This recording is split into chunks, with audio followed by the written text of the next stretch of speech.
ಇಲ್ಲವಾಗುತ್ತಲೇ ಎಲ್ಲವಾಗುವ. ಅಧ್ಯಾಯ 32.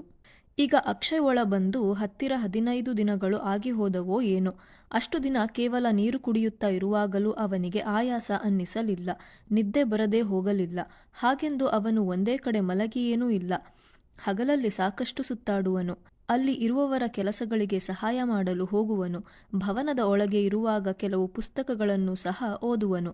ಆದರೆ ವಾಸ ಒಂದು ಮಾತ್ರ ಬದಲಾಗಲಿಲ್ಲ. ಅವನು ಮೊದಲ ದಿನ ಬರುವಾಗ ಯಾವ ಜಾಗದಲ್ಲಿ ಇದ್ದನೋ ಅಲ್ಲಿಯೇ ಇರುವನು. ಸಂಜೆ ಅವನ ಭವನದ ಒಳಗೆ ನೀರಿನ ಕಾರಂಜಿ ಪಕ್ಕ ಕುಳಿತಿದ್ದ. ಅವನ ಭವನದೊಳಗೆ ಒಬ್ಬರು ವ್ಯಕ್ತಿ ಪ್ರವೇಶ ಮಾಡಿದರು. ತಲೆ ಎತ್ತಿ ನೋಡಿದ. ಹೆಚ್ಚು ವ್ಯತ್ಯಾಸ ಏನೂ ಇಲ್ಲ. ನೋಡಲು ವಾಸುದೇವ ಮೂರ್ತಿಯಂತೆಯೇ ಆಕರ್ಷಕ ಮೊಗ. ಅದೇ ಬಿಳಿಯ ಬಟ್ಟೆಗಳು. ನಿಧಾನವಾಗಿ ಬರುವ ಪರಿ. ಎಲ್ಲವನ್ನೂ ಗಮನಿಸುತ್ತಾ ತನ್ನ ಬಟ್ಟೆಯನ್ನು ಗಮನಿಸಿದ. ಕಿರಾತಕರ ಗುಂಪಿನಿಂದ ಬರುವಾಗ ತಂದಿದ್ದ ಅದೇ ನಾರು ಮಡಿಯಂತಹ ಬಟ್ಟೆ. ಏನು, ನಿಮ್ಮ ಬಟ್ಟೆ ಹಳೆದಾಯಿತು ಎಂದು ಗಮನಿಸುತ್ತಾ ಇರುವಿರಾ? ಅಲ್ಲದೆ ನಮ್ಮ ಶುಭ್ರ ಬಿಳಿ ವಸ್ತ್ರ ನೋಡುತ್ತಾ ನಿಮಗೂ ಅದೇ ಧರಿಸಲು ಮನಸ್ಸಾಯಿತು ಅನ್ನಿಸುತ್ತದೆ. ಅಕ್ಷಯ್ ಮಾತನಾಡಲು ಹೋಗಲಿಲ್ಲ. ಬದಲಿಗೆ ನಗುತ್ತಾ ಅವರಿಗೆ ಕೈ ಜೋಡಿಸಿ ನಮಸ್ಕರಿಸಿದ. ಅವರು ನಮಸ್ಕರಿಸುತ್ತಾ ನುಡಿದರು, ವಾಸುದೇವ ಅವರು ನನ್ನನ್ನು ಇಲ್ಲಿಗೆ ಹೋಗಲು ಕೇಳಿಕೊಂಡರು. ಹಾಗಾಗಿ ಬರುವಂತೆ ಆಯಿತು. ನೀವು ಬಂದು 15 ದಿನ ಕಳೆಯಿತು ಅನ್ನಿಸುತ್ತದೆ. ಈಗ ಇಲ್ಲಿ ಹೇಗೆ ಅನ್ನಿಸುತ್ತಿದೆ? ಅಂತಹ ಬೇಸರ ಏನೂ ಇಲ್ಲ. ಯಾವುದೋ ಕನಸಿನ ಲೋಕದಲ್ಲಿ ಇರುವಂತೆ, ಎಲ್ಲಿಯೋ ಗಿಡಮರಗಳ ನಡುವೆ ಇರುವ ಗಿರಿಧಾಮದಲ್ಲಿ ಒಬ್ಬನೇ ಇರುವಂತೆ ಭಾಸವಾಗುತ್ತದೆ. ಅಲ್ಲದೆ ಇಲ್ಲಿ ಮುಂದೆ ಏನೋ ಇದೆ ಎನ್ನುವ ಭಾವ, ಕುತೂಹಲ ನನಗೆ ಬೇಸರವಾಗದಂತೆ ಕಾದಿದೆ ಅನ್ನಿಸುತ್ತಿದೆ. ಅಕ್ಷಯ್ ಉತ್ತರಿಸಿದ. ವಾಹ್, ಸುಂದರ ಉತ್ತರ. ಸರಿ, ಆಗಲಿ. ನಿಮಗೆ ಮುಂದೆ ಇಲ್ಲಿ ಏನಾಗಬಹುದು ಎನ್ನುವ ನಿರೀಕ್ಷೆ, ಅಥವಾ ನೀವು ಏನು ಮಾಡಲು ಅಪೇಕ್ಷಿಸುವಿರಿ, ಹೇಗೆ ಇರಬೇಕು ಎನ್ನುವ ಅಪೇಕ್ಷೆ ಏನಾದರೂ ಇದೆಯೇ? ಹೀಗೆ ಇರಬೇಕು ಎನ್ನುವ ಯಾವ ನಿಯಮ ಸಹ ನಿಮ್ಮ ಮೇಲೆ ಹೇರಲಾಗುವುದಿಲ್ಲ, ತಿಳಿಯಿರಿ. ನೀವು ಈಗಾಗಲೇ ಹಲವು ಜಾಗಗಳಿಗೆ ಭೇಟಿ ನೀಡಿರುವಿರಿ. ಅಲ್ಲಿನ ಕೆಲಸಗಳ ಬಗ್ಗೆ ತಿಳಿದಿರುವಿರಿ. ಧ್ಯಾನ ಮಂದಿರಗಳಿಗೆ ಭೇಟಿ ನೀಡಿ ಅಲ್ಲಿ ಇರುವವರನ್ನು ನೋಡಿರುವಿರಿ. ನೀವು ಏನು ಬೇಕಾದರೂ ಆಗಬಹುದು. ನಿಮಗೆ ಬೇಕಾದ ಸಹಾಯ ಖಂಡಿತ ಸಿಗುವುದು. ಅಥವಾ ನನಗೆ ಏನೂ ಬೇಡ, ಈಗ ಇರುವ ರೀತಿಯಲ್ಲಿ ಇರುವೆ ಓಡಾಡಿಕೊಂಡು ಎಂದರೆ ಅದೂ ಸರಿಯೇ. ಈ ವಿಶಾಲ ಕಣಿವೆಯಲ್ಲಿ ಸುತ್ತಲೂ ನಿಮಗೆ ಸಾಕಷ್ಟು ಸಮಯ ಹಾಗೂ ಜಾಗ ಎಲ್ಲವೂ ಇದೆ, ಆತ ಹೇಳಿದರು. ಅಕ್ಷಯ್ ಯೋಚಿಸುತ್ತಾ ಹೇಳಿದ, ಅಂದರೆ ನಾನು ಏನು ಬೇಕಾದರೂ ಆಗಬಹುದು ಅಲ್ಲವೇ? ಹಾಗಿದ್ದರೆ ನಾನು ಆ ಧ್ಯಾನ ಮಂದಿರದಲ್ಲಿ ಇರುವವರಂತೆ ಮನಸ್ಸಿನ ಏಕಾಗ್ರತೆ ಸಾಧಿಸಬಲ್ಲೆನೆ, ಧ್ಯಾನಕ್ಕೆ ಕುಳಿತುಕೊಳ್ಳಬಲ್ಲೆನೆ ಎನ್ನುವ ಕುತೂಹಲ ನನಗಿದೆ. ಬಹುಶಃ ನನ್ನ ಅಪೇಕ್ಷೆ ಅದೇ ಅನ್ನಿಸುತ್ತದೆ. ನಾನು ತಪಸ್ವಿಯಂತೆ ಸಾಧಕರಂತೆ ಕುಳಿತ ಅವರ ರೀತಿ ಧ್ಯಾನಕ್ಕೆ ಕೂಡುವುದು. ಅವರ ಮುಖದಲ್ಲಿ ನಗುವೊಂದು ಹರಡಿತು. ಅಕ್ಷಯ್, ಬಹುಶಃ ನೀವು ಅಲ್ಲಿ ಒಳ ಹೋಗುವಾಗ ಕೆಲವು ಸಾಧಕರು ನೆಲವನ್ನು ಬಿಟ್ಟು ಗಾಳಿಯಲ್ಲಿ ತಮ್ಮ ದೇಹ ನಿಲ್ಲಿಸಿ ಧ್ಯಾನದಲ್ಲಿ ಮಗ್ನರಾಗಿದ್ದರು. ನಿಮಗೆ ಅದನ್ನು ನೋಡಿ ಆಕರ್ಷಣೆ ಆಯಿತಾ? ನಾನು ಅವರಂತೆ ಮಾಡಬಹುದು ಅಂದುಕೊಂಡಿರಾ? ಅಕ್ಷಯ್ ನುಡಿದ ತುಸುಗೊಂದಲದಲ್ಲಿ. ಛೇ, ಇಲ್ಲ. ಅವರೆಲ್ಲಿ, ನಾನೆಲ್ಲಿ? ನಾನು ಅಷ್ಟೊಂದು ಸಾಧನೆ ಮಾಡಬಲ್ಲೆ ಎಂದು ಅನ್ನಿಸಲಿಲ್ಲ. ಆದರೆ ಅದೇನೋ ಧ್ಯಾನ ನನ್ನನ್ನು ಸೆಳೆಯಿತು. ಸಂಜೆಯ ಸಮಯದಲ್ಲಿ ಸೂರ್ಯಾಸ್ತ ನೋಡುತ್ತಾ ಹೊನ್ನ ಬಣ್ಣದ ಆಕಾಶ ಗಮನಿಸುತ್ತಾ ನನ್ನ ಮನ ಕಳೆದು ಹೋಗುವುದು, ಬಹುಶಃ ಅದನ್ನು ಧ್ಯಾನ ಎಂದು ನಾನು ಭಾವಿಸಿದೆ. ಆ ಬಗ್ಗೆ ಹೆಚ್ಚು ಹೆಚ್ಚು ತಿಳಿಯುವ ಕುತೂಹಲ ಮೂಡಿದೆ. ಆತ ನುಡಿದರು. ಸರಿಯೇ, ನೀವು ಬಹುಶಃ ಓದಿದ ಪುಸ್ತಕಗಳು ಹೆಚ್ಚಾಗಿ ಧ್ಯಾನಕ್ಕೆ ಸಂಬಂಧಪಟ್ಟಿದೇ ಆಗಿದೆ. ಇರಲಿ, ಬಹುಶಃ ನಿಮ್ಮ ಆಯ್ಕೆ ಧ್ಯಾನ ಅಂದುಕೊಳ್ಳುವೆ. ಅದಕ್ಕೆ ಬೇಕಾದ ಸಹಾಯ ನಿಮಗೆ ಒದಗಿಸಲಾಗುತ್ತದೆ. ಹಾಗೆ ನಿಮಗೆ ಅಮೃತಧಾರ ನೀರು ಸಹ ಒದಗಿಸಲು ಏರ್ಪಾಡು ಮಾಡಲಾಗುವುದು. ಅಕ್ಷಯ್ ನುಡಿದ. ನಿಮಗೆ ನಾನು ಕೃತಜ್ಞ. ನಾನು ಕೇಳಿದ್ದನ್ನೇ ಒದಗಿಸಲು ನಿರ್ಧಾರ ಮಾಡಿದ್ದಕ್ಕೆ ವಂದನೆಗಳು. ಆತ ನಕ್ಕು ಬಿಟ್ಟರು. ಹಾಗಲ್ಲ ಅಕ್ಷಯ್, ಇಲ್ಲಿ ನಾನು ಬಂದು ನಿಮ್ಮನ್ನು ಕೇಳಿ ನೀವು ಕೇಳಿದ ಅನುಕೂಲವನ್ನು ಮಂಜೂರಾತಿ ಮಾಡುವ ಸರ್ಕಾರದ ಅಧಿಕಾರಿ ರೀತಿ ಅಂದುಕೊಳ್ಳದಿರಿ. ಹಾಗೆಲ್ಲ ಇಲ್ಲ. ನಿಮಗೆ ಸಾಕಷ್ಟು ಸಮಯ ಕೊಟ್ಟು ನಿಮಗೆ ಬೇಕಾದುದನ್ನು ನಿರ್ಧರಿಸಲು ಬಿಟ್ಟಿದ್ದೆವು. ಈಗ ನಿಮ್ಮ ಮನಸ್ಸಿನಂತೆ ಧ್ಯಾನಕ್ಕೆ ಬೇಕಾದ ಅನುಕೂಲ ಸಿಗುವುದು. ನಾವೆಲ್ಲ ನಿಮ್ಮ ಸಹವರ್ತಿಗಳೇ. ಇದನ್ನು ವಾಸುದೇವ ಅವರೇ ಮಾಡಬಹುದಿತ್ತು. ಆದರೆ ಅವರು ಪದೇ ಪದೇ ನಿಮ್ಮ ಬಳಿ ಮಾತನಾಡಿರುವುದು ಹಾಗೂ ನಿಮ್ಮ ಅವರ ವೈಯಕ್ತಿಕ ಸಂಬಂಧದಿಂದ ನಿಮ್ಮ ಮನಸ್ಸಿನ ಮೇಲೆ ಒತ್ತಡ ಆಗಬಾರದು ಎನ್ನುವ ಕಾರಣಕ್ಕೆ ನಾನು ಬರಬೇಕಾಯಿತು. ಈಗ ನಿಮ್ಮ ಅಪೇಕ್ಷೆ ಅವರಿಗೆ ತಿಳಿಸುವೆ. ಪುನಃ ಅವರೇ ಬರುವರು, ಚಿಂತಿಸದಿರಿ. ಅಕ್ಷಯ್ ಹೇಳಿದ. ನಿಮ್ಮ ಉಪಕಾರಕ್ಕೆ ವಂದನೆಗಳು. ನಿಮ್ಮ ಪರಿಚಯ ತಿಳಿದುಕೊಳ್ಳಬಹುದಾ? ನೀವು ಸಹ ನನ್ನ ಮಾತೃಭಾಷೆ ಕನ್ನಡದಲ್ಲಿಯೇ ಮಾತನಾಡುತ್ತಾ ಇರುವಿರಿ? ಆತ ಹೇಳಿದರು. ಹೌದು, ನಾನು ಅಲ್ಲಿಯವನೇ. ಆದರೆ ನೀವು ಈಗ ಮಾತನಾಡುತ್ತಾ ಇರುವ ರೀತಿಯಲ್ಲಿ ಕನ್ನಡ ಮಾತನಾಡಲು ನನಗೆ ಸ್ವಲ್ಪ ಕಷ್ಟವೇ ಆಯಿತು. ನನ್ನ ಹೆಸರು ಅಭೀರಾ. ಅಕ್ಷಯ್ ಕೇಳಿದ. ಅಂದರೆ ನೀವು ಉತ್ತರ ಕರ್ನಾಟಕದ ಕನ್ನಡ ಮಾತನಾಡುವವರಾ? ನೀವು ಇಲ್ಲಿ ಬಂದು ಎಷ್ಟು ಕಾಲ ಆಯಿತು? ಅಭೀರಾ ಹೇಳಿದರು. ಹಾಗಲ್ಲ, ನಮ್ಮ ಕಾಲದ ಕನ್ನಡಕ್ಕೂ ಈಗಿನ ಕನ್ನಡಕ್ಕೂ ವ್ಯತ್ಯಾಸವಿದೆ, ಹಾಗಾಗಿ ಹೇಳಿದೆ. ಅಕ್ಷಯ್ ಹೇಳಿದ. ಅದು ಸರಿ, ಆದರೆ ನೀವಿಲ್ಲಿ ಬಂದು ಎಷ್ಟು ಕಾಲ ಆಯಿತು? ಅಭೀರಾ ಯೋಚಿಸುತ್ತಾ ಹೇಳಿದರು. ವಾಸುದೇವರವರು ಬರುವ ಸುಮಾರು 100 ವರ್ಷಕ್ಕಿಂತ ಮೊದಲು ಇರಬಹುದು, ಅಥವಾ ಸ್ವಲ್ಪ ಜಾಸ್ತಿ. ಅಕ್ಷಯ್ ಆಶ್ಚರ್ಯಚಕಿತನಾದ.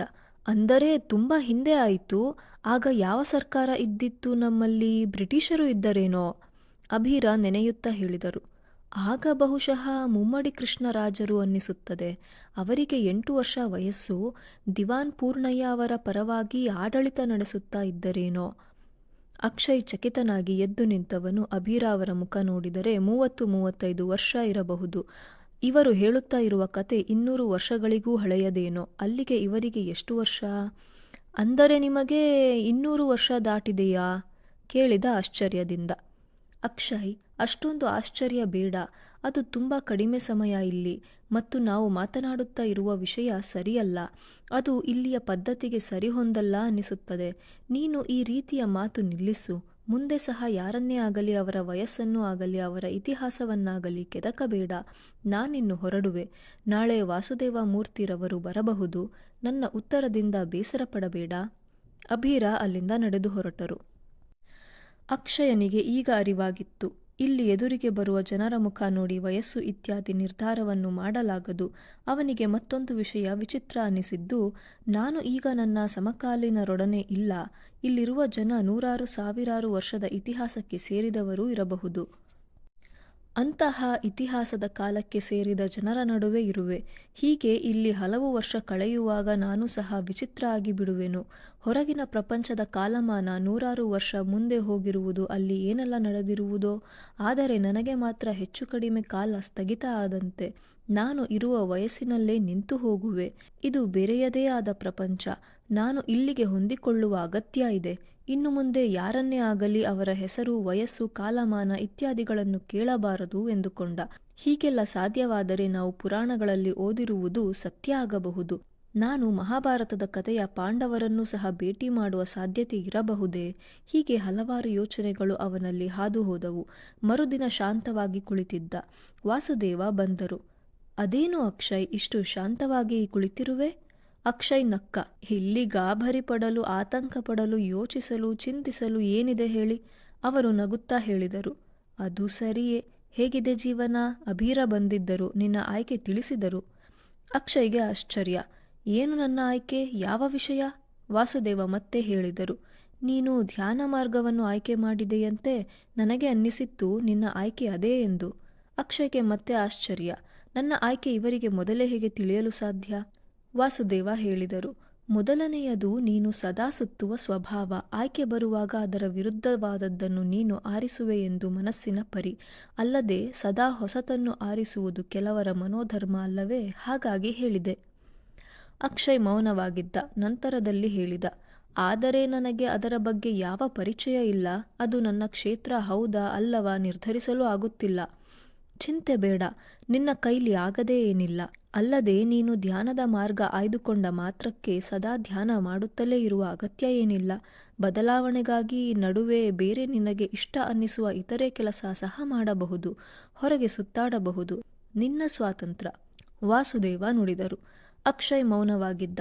ವಾಸುದೇವ ಮತ್ತೆ ಹೇಳಿದರು. ಧ್ಯಾನದ ಮೊದಲ ಮೆಟ್ಟಿಲು ನಮ್ಮ ಉಸಿರಾಟ. ಉಸಿರಾಟವನ್ನು ಸ್ಥಿರಗೊಳಿಸಿದರೆ ಧ್ಯಾನದ ಕ್ರಿಯೆ ಪ್ರಾರಂಭ. ಅಕ್ಷಯ್ ಕೇಳಿದ. ಆದರೆ ನಮ್ಮ ಉಸಿರಾಟವನ್ನು ಏಕೆ ಸ್ಥಿರಗೊಳಿಸಬೇಕು? ಏಕೆ ಕ್ರಮಬದ್ಧಗೊಳಿಸಬೇಕು? ವಾಸುದೇವ ಹೇಳಿದರು. ಧ್ಯಾನ ಮಾರ್ಗದಲ್ಲಿ ಅಥವಾ ಧಾರ್ಮಿಕ ಆಚರಣೆಗಳಲ್ಲಿ ಪ್ರಶ್ನೆ ಕಡಿಮೆ ಮತ್ತು ಉತ್ತರ ಕಷ್ಟಕರ. ಆದರೂ ನಿನ್ನ ಪ್ರಶ್ನೆಗೆ ಉತ್ತರಿಸಲು ಯತ್ನಿಸುವೆ. ಮೊದಲನೆಯದಾಗಿ ಮನುಷ್ಯ ಹಾಗೂ ಇತರೆ ಪ್ರಾಣಿಗಳ ಉಸಿರಾಟ ಹಾಗೂ ಅವುಗಳ ಆಯಸ್ಸು ಗಮನಿಸು. ಆಮೆಗಳನ್ನು ನೋಡು. ಅವುಗಳ ಉಸಿರಾಟ ನಿಮಿಷಕ್ಕೆ 1 ಇಲ್ಲ ಜಾಸ್ತಿ ಅನ್ನುವಾಗ ನಿಮಿಷಕ್ಕೆ 10 ಅನ್ನಬಹುದು. ಹಾಗೆ ಹೃದಯ ಬಡಿತ ನಿಮಿಷಕ್ಕೆ 20-25. ಅವುಗಳ ಆಯಸ್ಸು 150 ವರ್ಷ, ಕೆಲವೊಮ್ಮೆ 500 ವರ್ಷಗಳವರೆಗೂ. ಅದೇ ನಾಯಿಯನ್ನು ಗಮನಿಸು, ಅವುಗಳ ಉಸಿರಾಟ ನಿಮಿಷಕ್ಕೆ 35ರವರೆಗೂ, ಹಾಗೆ ಹೃದಯ ಬಡಿತ 180ರಿಂದ 220ರವರೆಗೂ ಇರಬಲ್ಲದು. ಆದರೆ ಅವುಗಳ ಆಯಸ್ಸು 20 ವರ್ಷ ಇರಬಹುದು. ಅಂದರೆ ನಮ್ಮ ಹೃದಯ ಬಡಿತ, ನಾಡಿ ಬಡಿತ ಇವುಗಳೆಲ್ಲ ನಮ್ಮ ಆರೋಗ್ಯ, ಆಯಸ್ಸುಗಳ ಜೊತೆ ಸಂಬಂಧ ಇರಬಹುದು. ಅಕ್ಷಯನತ್ತ ನೋಡುತ್ತಾ ಮಾತು ಮುಂದುವರೆಸಿದರು. ಈಗ ನಮ್ಮ ಹೃದಯ ಬಡಿತ ಆಗಲಿ ಅಥವಾ ನಮ್ಮ ನಾಡಿ ಬಡಿತ ಆಗಲಿ ನಾವು ನಮ್ಮ ಹಿಡಿತದಲ್ಲಿ ಇಡಲು ಸಾಧ್ಯ ಇದೆಯೇ? ಅಕ್ಷಯ್ ಯೋಚಿಸಿದ ಮತ್ತು ಹೇಳಿದ, ಹೇಗೆ ಸಾಧ್ಯ? ಹೃದಯ ಬಡಿತ ಹಾಗೂ ನಾಡಿ ಬಡಿತ ಸ್ವತಂತ್ರ ಕ್ರಿಯೆ, ನಾವು ಅವುಗಳನ್ನು ನಮ್ಮ ಹಿಡಿತದಲ್ಲಿ ಇಡಲು ಆಗದು. ವಾಸುದೇವ ಹೇಳಿದರು, ಇಲ್ಲ, ಸಾಧ್ಯ ಇದೆ. ಅದೇ ಉಸಿರಾಟದ ಕ್ರಮಬದ್ಧತೆ. ನಾವು ನಮ್ಮ ಹೃದಯ ಬಡಿತ, ನಾಡಿ ಬಡಿತ ಇವುಗಳನ್ನು ನಮ್ಮ ಉಸಿರಾಟದ ಮೂಲಕ ಸ್ಥಿರಗೊಳಿಸಬಹುದು. ಉಸಿರಾಟ ನಿಯಂತ್ರಣ ಮಾಡಿ ಕ್ರಮಬದ್ಧ ಮಾಡಿದರೆ ಅದೇ ಯೋಗದ ಧ್ಯಾನದ ಮೊದಲ ಹೆಜ್ಜೆ. ಮತ್ತು ಹಾಗೆ ಹೃದಯ ಬಡಿತ ಕ್ರಮಬದ್ಧ ಆದರೆ ಸಹಜವಾಗಿ ವಯಸ್ಸು, ಆಯಸ್ಸು ಎಲ್ಲವನ್ನೂ ಸರಿ ಮಾಡಬಲ್ಲೆವು. ಅಕ್ಷಯ್ ಮೌನವಾಗಿದ್ದ ಮತ್ತು ಕೇಳಿದ, ನಮ್ಮ ಉಸಿರಾಟ ಕ್ರಮಬದ್ಧಗೊಳಿಸುವುದು ಹೇಗೆ? ವಾಸುದೇವ ಹೇಳಿದರು, ಅದು ಸಾಧನೆಯ ಮೂಲಕ ಸಾಧ್ಯ. ಪ್ರಾರಂಭದಲ್ಲಿ ನೀವು ಪ್ರಯತ್ನಪೂರ್ವಕವಾಗಿ ನಡೆಸುವ ಉಸಿರಾಟ ಕ್ರಮೇಣ ಅಭ್ಯಾಸದ ಮೂಲಕ ಸಹಜವಾಗಿ ನಡೆಯುತ್ತದೆ, ನಿಮ್ಮ ಪ್ರಯತ್ನ ಇಲ್ಲದೆ. ಅಕ್ಷಯ್ ಕೇಳಿದ, ಅದು ಹೇಗೆ? ವಾಸುದೇವ ಹೇಳಿದರು, ನೀನು ಸೈಕಲ್ ಸವಾರಿ ಮಾಡುವಾಗ ಕಲಿಯುವ ಕಾಲಕ್ಕೆ ಪ್ರಜ್ಞಾಪೂರ್ವಕವಾಗಿ ಸೈಕಲ್ ಮೇಲೆ ನಿನ್ನ ಸಮಭಾರ ಕಾಯ್ದುಕೊಳ್ಳುವೆ. ಆದರೆ ಸೈಕಲ್ ಚೆನ್ನಾಗಿ ಕಲಿತ ನಂತರದಲ್ಲಿ ಆ ಕಡೆ ನಿನ್ನ ಗಮನ ಇರುವುದಿಲ್ಲ. ದೈಹಿಕ ಕ್ರಿಯೆಗಳೆಲ್ಲ ಎಲ್ಲವೂ ಹಾಗೆ. ಅಕ್ಷಯ್ ಮೌನವಾಗಿದ್ದ. ಈಗ ನನ್ನ ಜೊತೆ ಬಾ, ಕೆಲವು ಭವನ ತೋರಿಸುವೆ, ಹಾಗೆ ಕೆಲವು ಜಾಗ. ಆ ಅಮೃತಧಾರ ತೋರಿಸುವೆ. ನೀನು ಅಲ್ಲಿನ ನೀರನ್ನು ದಿನಕ್ಕೆ ಒಮ್ಮೆ 3 ಬೊಗಸೆ ಮಾತ್ರ ಕುಡಿ. ಹೆಚ್ಚು ಕುಡಿದರೆ ಉಪಯೋಗ ಏನಿಲ್ಲ. ಹಾಗೆ ಹೊರಗೆ ಇರುವ ಹಣ್ಣುಗಳ ಮರದಿಂದ ಸೇಬು ಮುಂತಾದ ಹಣ್ಣು ಕಿತ್ತು ತಿನ್ನಬಹುದು. ಅದು ಹಾಗೆ ಸದ್ಯಕ್ಕೆ ದಿನಕ್ಕೆ 1 ಹಣ್ಣು ಮಾತ್ರ ತಿನ್ನು. ಜಾಸ್ತಿ ಆದರೆ ದೇಹ ತಡೆಯುವುದಿಲ್ಲ. ವಾಸುದೇವ ಮೂರ್ತಿ ಎದ್ದರು. ಅಕ್ಷಯ್ ವಾಸುದೇವ ಮೂರ್ತಿಯ ಜೊತೆ ಹೊರಟ. ಅವರು ತೋರಿದ ನೀರಿನ ಮೂಲಗಳನ್ನು ನೆನಪಿಟ್ಟ. ಮತ್ತೊಂದು ವಿಶೇಷ ಗಮನಿಸಿದ. ಯಾವ ಭವನದಲ್ಲಿ ಅಮೃತಧಾರೆ ನೀರು ತೋರಿದರೂ ಅಲ್ಲಿ ಮುಂದೆ ಬ್ರಹ್ಮಕಮಲದ ಗಿಡಗಳು ಸಾಕಷ್ಟು ಬೆಳೆದಿದ್ದವು. ನಾಳೆಯಿಂದ ಕೆಲವು ದಿನಗಳ ಕಾಲ ಪ್ರತಿದಿನ ಬರುವುದಾಗಿ ತಿಳಿಸಿದ ವಾಸುದೇವ ಮೂರ್ತಿಗಳು ಸದ್ಯಕ್ಕೆ ಅಕ್ಷಯ್ ಈಗಿರುವ ಭವನದಲ್ಲೇ ಇರಲು ತಿಳಿಸಿದರು. ನಂತರ ಅಲ್ಲಿಂದ ಹೊರಟರು. ಅಕ್ಷಯ್ ತಾನು ಧ್ಯಾನ ಮಾಡಲು ಮಾನಸಿಕವಾಗಿ ಸಿದ್ಧನಾದ. ಅದು ಏಕೋ ಏನೋ ಧ್ಯಾನದ ಕಡೆ ಅವನ ಗೀಳು ಹರಿದಿತ್ತು. ಅವನು ತೀರ್ಮಾನಿಸಿದ, ಒಂದು ವೇಳೆ ತನಗೆ ಸ್ಥಿರವಾಗಿ ಕುಳಿತು ಧ್ಯಾನ ಮಾಡಲು ಸಾಧ್ಯವಾಗದಿದ್ದಲ್ಲಿ ಕೆಲವು ದಿನ ಮತ್ತೆ ಏನಾದರೂ ಮಾಡಿದರಾಯಿತು. ರಾತ್ರಿಗಳು ಅಕ್ಷಯ್ಗೆ ನೆಮ್ಮದಿಯಾಗಿದ್ದವು. ರಾತ್ರಿ ಸುಮಾರು 8-9ಕ್ಕೆ ಮಲಗಿದರೆ ಇನ್ನು ಸೂರ್ಯ ಮೂಡುವ ಮೊದಲೇ ಎಚ್ಚರವಾಗುವುದು. ಎಚ್ಚರವಾದ ನಂತರ ಹೊರಗಿನ ಆಕಾಶ ನೋಡುತ್ತಾ ಕುಳಿತಿರುವನು. ಆಕಾಶ ಕ್ಷಣಕ್ಕೊಂದು ಬಣ್ಣ ತಾಳುತ್ತಾ ನಿಧಾನವಾಗಿ ಬಿಳಿಯಾಗುವ ಸೂರ್ಯ ಮೇಲೆ ಬರುವನು. ನಂತರ ತಣ್ಣೀರ ಸ್ನಾನ, ಇವು ಇಲ್ಲಿಯವರೆಗಿನ ಅವನ ಚಟುವಟಿಕೆ ಆಗಿದ್ದವು. ಆ ದಿನ ಸಹ ಹಾಗೆ ಬೆಳಗ್ಗೆ ಬೇಗನೆ ಎನ್ನುವಂತೆ ಎಚ್ಚರವಾಯಿತು. ಹೊರಹೋಗಿ ಕುಳಿತನು. ಈ ದಿನದಿಂದ ವಾಸುದೇವ ಮೂರ್ತಿಯವರು ಪ್ರತಿದಿನ ಬರುವುದಾಗಿ ತಿಳಿಸಿದ್ದಾರೆ. ಆದರೆ ಎಷ್ಟು ಹೊತ್ತಿಗೆ ಎಂದು ಹೇಳಲಿಲ್ಲ. ಹೇಗಾದರೂ ಆಗಲಿ ಸ್ವಲ್ಪ ಮುಂಚೆ ತಯಾರಾಗಿ ಕುಳಿತಿದ್ದರೆ ಒಳಿತು ಅನ್ನಿಸಿತು. ಅಕಸ್ಮಾತ್ ಅವರು ಬೆಳಗ್ಗೆ ಬಂದರೆ ತಾನು ಅವರ ಮುಂದೆ ಸಿದ್ಧನಾಗುವುದು ಅನವಶ್ಯಕ, ಅವರನ್ನು ಕಾಯಿಸಿದಂತೆ ಆಗುತ್ತದೆ ಎನ್ನುವ ಯೋಚನೆ ಬಂದಿತು. ಪೂರ್ತಿ ಸೂರ್ಯೋದಯದವರೆಗೂ ಕಾಯಲು ಹೋಗಲಿಲ್ಲ. ಕೆಳಗೆ ಬಂದವನು ಸ್ನಾನ ಮುಗಿಸಿ ಎಂದಿನ ಹಾಗೆ ತನ್ನ ಬಟ್ಟೆ ಧರಿಸಿ ಕೊಳದ ಸಮೀಪದಿಂದ ಮೇಲೆ ಹತ್ತಿ ಭವನದ ಒಳ ಬರುವಾಗಲೇ ಎದುರಿಗೆ ವಾಸುದೇವ ಮೂರ್ತಿ ಕಾಣಿಸಿದರು. ನಗುತ್ತಾ ನುಡಿದರು, ಓಹೋ, ನೀನು ಆಗಲೇ ಸಿದ್ಧನಾಗಿರುವೆ, ಒಳ್ಳೆಯದಾಯಿತು. ನೋಡಿದೆಯ ಅಕ್ಷಯ್, ಮನಸ್ಸು ಸಮಾಧಾನದಲ್ಲಿದ್ದರೆ ಎಷ್ಟು ಚೆನ್ನಾಗಿ ವರ್ತಿಸುವುದು.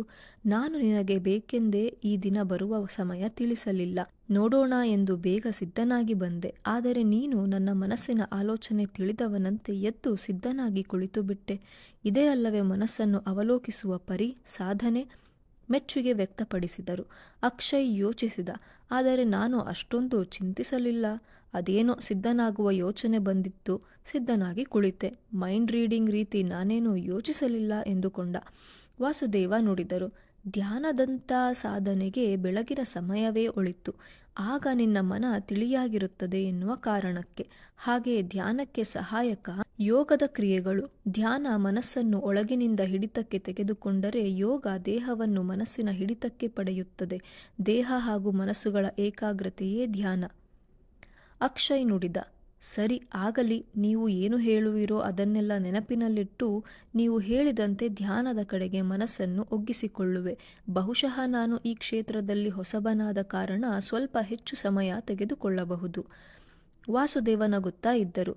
ಇಲ್ಲ ಅಕ್ಷಯ್, ಮೊದಲು ತಿಳಿದುಕೋ, ನೀನು ಏನನ್ನೋ ಹೊಸದಾಗಿ ಕಲಿಯಲು ಸಿದ್ಧನಾಗುತ್ತಿರುವೆ ಎನ್ನುವುದನ್ನು ಮನಸ್ಸಿನಿಂದ ಹೊರಹಾಕು. ಏನನ್ನೋ ಕಲಿಯುವುದು, ಕಲಿತಿದ್ದೀನೋ ಇಲ್ಲವೋ ಎನ್ನುವ ಪರೀಕ್ಷೆ ಅಥವಾ ನಾನು ಇತರರಿಗಿಂತ ಏನೋ ಸಾಧಿಸಿ ಬಿಡುವೆ ಎನ್ನುವ ಸ್ಪರ್ಧೆ ಯಾವುದೂ ಇಲ್ಲ. ಮೊದಲನೆಯದಾಗಿ ನೀನು ಏನನ್ನು ಕಲಿಯುತ್ತಾ ಇಲ್ಲ, ಪಾಠ ಕೇಳುತ್ತಾ ಇಲ್ಲ ಎನ್ನುವ ಮನಸ್ಥಿತಿಯಲ್ಲಿರು. ನಾನು ಹೇಳುವ ಯಾವುದನ್ನು ನೆನಪಿಡಲು ಹೋಗಬೇಡ. ಎಲ್ಲವೂ ತಾನಾಗೆ ನಿನ್ನ ಮನಸ್ಸಿಗೆ ಹತ್ತಲಿ. ಅಕ್ಷಯ್ ಈಗ ಗೊಂದಲದಲ್ಲಿ ಕುಳಿತುಕೊಂಡ. ಆಗ ವಾಸುದೇವ ಪುನಃ ನಗುತ್ತಾ ಹೇಳಿದರು. ಏನು ಅಕ್ಷಯ್, ಗೊಂದಲವಾಯಿತೆ? ಅಕ್ಷಯ್ ಮೌನವಾಗಿದ್ದ. ಇಲ್ಲ ಅಕ್ಷಯ್, ನಿನಗೆ ಗೊಂದಲ ಮಾಡಲು ಹೇಳಲಿಲ್ಲ. ನೀನು ಏನನ್ನೋ ಕಲಿಯಲು ಹೊರಟಿದ್ದೀಯಾ, ಹೊಸತು ಕಲಿಯುವೆ ಎನ್ನುವಾಗ ನಿನ್ನ ಮನಸ್ಸಿನಲ್ಲಿ ಒತ್ತಡ ಮೂಡುವುದು. ಆದರೆ ಆ ಧ್ಯಾನದ ಉದ್ದೇಶವೇ ನಿನ್ನ ಮನಸ್ಸಿನ ಎಲ್ಲ ಒತ್ತಡ ನಿವಾರಿಸುವುದು. ಹಾಗಾಗಿ ಹೇಳಿದೆ. ನೀನು ಏನೋ ಅದ್ಭುತ ಒಂದನ್ನು ಕಲಿಯುತ್ತಾ ಇರುವೆ ಎನ್ನುವ ಕಲ್ಪನೆ ಬಿಟ್ಟು ಬಿಡು. ತೀರಾ ಸಹಜವಾಗಿ ದೇಹ ಮನಸ್ಸುಗಳು ಇರಬಹುದಾದ ಹಂತಕ್ಕೆ ನಿನ್ನ ಮನಸ್ಸು ದೇಹಗಳು ಇರಲಿ. ಅಕ್ಷಯ್ ಮೌನವಾಗಿದ್ದ. ನೀನು ಉಸಿರಾಟದ, ಪ್ರಾಣಾಯಾಮ ಮೊದಲಾದ ಕ್ರಿಯೆಗಳನ್ನು ಮಾಡುವ ಮೊದಲು ನಿನ್ನ ದೇಹಕ್ಕೆ ಬೇಕಾದ ಸರಳ ವ್ಯಾಯಾಮಗಳನ್ನು ಈ ದಿನ ಹೇಳಿಕೊಡುವೆ. ಅದನ್ನು ಕಲಿತುಕೋ. ನಂತರ ನಿನಗೆ ಸಹಜ ಉಸಿರಾಟದ, ಪ್ರಾಣಾಯಾಮದ ಅಭ್ಯಾಸ ಮಾಡಿಸಲಾಗುವುದು. ಈ ಯಾವುದೇ ಕ್ರಿಯೆಗಳಲ್ಲಿ ನಿನ್ನ ದೇಹಕ್ಕೆ ಆಗಲಿ ಮನಸ್ಸಿಗೆ ಆಗಲಿ ಒತ್ತಡ ಆಗಬಾರದು. ಮಲ್ಲಿಗೆಯ ಹೂವು ಎತ್ತಿದಂತೆ ಎಲ್ಲವೂ ಸಲೀಸು ಎನ್ನುವ ರೀತಿ. ಅಕ್ಷಯ್ ಸಿದ್ಧನಾದ. ವಾಸುದೇವ ಮೂರ್ತಿ ಅಕ್ಷಯ್ಗೆ ಕೆಲವು ದೈಹಿಕ ವ್ಯಾಯಾಮ ಮಾಡಿ ತೋರಿಸಿದರು. ಅವುಗಳನ್ನು ಅನುಸರಿಸುವಂತೆ ತಿಳಿಸಿದರು. ಅಕ್ಷಯ್ ಯೋಚಿಸುತ್ತಾ ಇದ್ದ. ಈ ವಾಸುದೇವ ಮೂರ್ತಿ ಎನ್ನುವರು ವಯಸ್ಸಿನಲ್ಲಿ ನನಗಿಂತ 70-80 ವರ್ಷ ಹಿರಿಯರೂ ಇರಬಹುದು. ಆದರೆ ಅವರ ದೇಹ ಹೇಳಿದಂತೆ ಕೇಳುವ, ಬೇಕಾದ ಹಾಗೆ ನುಲಿಯುವುದನ್ನು ನೋಡಿ ಆಶ್ಚರ್ಯಪಡುತ್ತಾ ಇದ್ದ. ವಾಸುದೇವ ಮೂರ್ತಿ ಹೇಳಿದರು. ಅಕ್ಷಯ್, ಇವೆಲ್ಲ ದೈಹಿಕ ವ್ಯಾಯಾಮವಾದರೂ ನಿನ್ನ ಮನಸ್ಸಿನ ಏಕಾಗ್ರತೆ ಅಷ್ಟೇ ಮುಖ್ಯ. ನೀನು ಮತ್ತೇನನ್ನು ಯೋಚಿಸುತ್ತಲೋ ಆಶ್ಚರ್ಯಪಡುತ್ತಲೋ ಇರಬಾರದು. ಮನಸ್ಸನ್ನು ಆದಷ್ಟು ಖಾಲಿ ಇಡಲು ಪ್ರಯತ್ನಿಸು. ಇದಲ್ಲದೆ ಮತ್ತೆ ಕೆಲವು ಪ್ರಾಣಾಯಾಮದ ಕ್ರಿಯೆ ಹೇಳಿಕೊಡುವೆ. ನಾಳೆಯಿಂದ ನೀನು ಬೇಗ ಏಳುವುದಲ್ಲದೆ ಸೂರ್ಯೋದಯದ ಕಾಲ ಬರುವುದಕ್ಕೆ ಮೊದಲೇ ಇವನ್ನೆಲ್ಲ ಮುಗಿಸಿ ಸಿದ್ಧನಾಗಿರು. ಆ ಸಮಯಕ್ಕೆ ನಾನು ಬರುವೆ. ವಾಸುದೇವ ಮೂರ್ತಿ ಹೊರಟರು. ಅಕ್ಷಯ್ ಅವರು ಹೊರಟ ನಂತರವೂ ಕೆಲ ಕಾಲ ಅವರು ಹೇಳಿಕೊಟ್ಟ ಉಸಿರಾಟದ ಕ್ರಮಗಳನ್ನು ಪುನರಾವರ್ತಿಸುತ್ತಾ ಇದ್ದ. ಆ ದಿನವೆಲ್ಲ ಅವನ ದೇಹ ಹಗುರವಾಗಿತ್ತು. ಅಲ್ಲದೆ ವ್ಯಾಯಾಮದ ಕಾರಣಕ್ಕೋ ಏನೋ ಸ್ವಲ್ಪ ಹಸಿವಾಗಿರಬಹುದು ಎನ್ನುವ ಭಾವ ಮೂಡಿತ್ತು. ಹೊರಗೆ ಹೊರಟವನು ಹಿಂದಿನ ದಿನ ನಿರ್ಧರಿಸಿದಂತೆ 3 ಬೊಗಸೆ ನೀರು ಕುಡಿದ. ಅಲ್ಲೆಲ್ಲ ಓಡಾಡುತ್ತಾ ಇರುವಾಗ ಸೇಬು ಹಣ್ಣಿನ ಗಿಡಗಳು ಕಾಣಿಸಿತು. ಮರದಲ್ಲಿ ಹಣ್ಣುಗಳು ನೇತಾಡುತ್ತಾ ಇದ್ದವು. ಅಲ್ಲಿದ್ದ ಕಲ್ಲು ಬೆಂಚಿನ ಮೇಲೆ ಯಾರೋ ಕೆಲವು ಹಣ್ಣುಗಳನ್ನು ಕಿತ್ತು ಜೋಡಿಸಿದ್ದರು. ಮತ್ತೆ ಯಾರಾದರೂ ತಾವು ತಿನ್ನಲು ಕಿತ್ತು ಇಲ್ಲಿ ಇಟ್ಟಿರಬಹುದೇ ಎಂದು ಯೋಚಿಸುತ್ತಾ ಇದ್ದ. ಆಗ ಮತ್ತೊಬ್ಬರು ಅಲ್ಲಿ ಪ್ರವೇಶಿಸಿದರು. ಅಕ್ಷಯನತ್ತ ನೋಡುತ್ತಾ ಹೇಳಿದರು ನಗುತ್ತಾ, ಇಲ್ಲಿರುವ ಹಣ್ಣು ತಿನ್ನಬಹುದು. ಇದು ಎಲ್ಲರಿಗಾಗಿ ಇಟ್ಟಿರುವುದು. ಅವರ ಮಾತು ಸಂಸ್ಕೃತದಲ್ಲಿ ಇದ್ದಿತು. ಅಕ್ಷಯ್ ಹೈಸ್ಕೂಲ್ವರೆಗೂ ಸಂಸ್ಕೃತ ಒಂದು ಭಾಷೆಯಾಗಿ ಕಲಿತವನು. ಅವರು ಹೇಳಿದ ಮಾತು ಅವನಿಗೆ ಅರ್ಥವಾಯಿತು. ಆದರೆ ಅವನಿಗೆ ಸಂಸ್ಕೃತದಲ್ಲಿ ಮಾತನಾಡಲು ಮಾತ್ರ ಬರುವುದಿಲ್ಲ. ಧನ್ಯವಾದಗಳು ಎಂದ. ಅವರು ಅವನ ಮುಖ ನೋಡಿ ನಕ್ಕರು. ಅಕ್ಷಯ್ ಅಲ್ಲಿಂದ ಒಂದು ಸೇಬನ್ನು ಎತ್ತಿಕೊಂಡು ಅಲ್ಲಿಂದ ಹೊರಟ. ತನ್ನ ಭವನ ತಲುಪಿದ. ಅಲ್ಲಿದ್ದ ನೀರಿನ ಕಾರಂಜಿ ಪಕ್ಕ ಕುಳಿತು ಹಣ್ಣನ್ನು ಒಮ್ಮೆ ಕಚ್ಚಿದ. ಅವನಿಗೆ ಆಶ್ಚರ್ಯ. ಬಹುಶಃ ಅಷ್ಟೊಂದು ಸಿಹಿಯಾದ ಹಾಗೂ ರುಚಿಯಾದ ಸೇಬು ಎಂದೂ ತಿಂದಿರಲೇ ಇಲ್ಲ ಅನ್ನಿಸಿತು.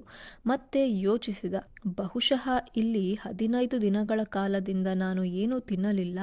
ಹಾಗಾಗಿ ನನ್ನ ರುಚಿಗ್ರಹಣದ ನರಗಳು ಚುರುಕಾಗಿರಬಹುದು ಎಂದುಕೊಂಡ. ಏಕೋ ಹಸಿವು ಅನ್ನಿಸುತ್ತದೆ, ಮತ್ತೊಂದು ಹಣ್ಣು ತರಬಹುದಾಗಿತ್ತು ಅನ್ನಿಸಿತು. ಆದರೆ ವಾಸುದೇವ ಮೂರ್ತಿ ಹೇಳಿದ ಮಾತು ನೆನಪಿತ್ತು. ಒಂದು ಹಣ್ಣು ತಿನ್ನು, ಹೆಚ್ಚಿಗೆ ತಿಂದರೆ ನಿನ್ನ ದೇಹ ತಡೆಯದೇ ಹೋಗಬಹುದು ಎಂದು.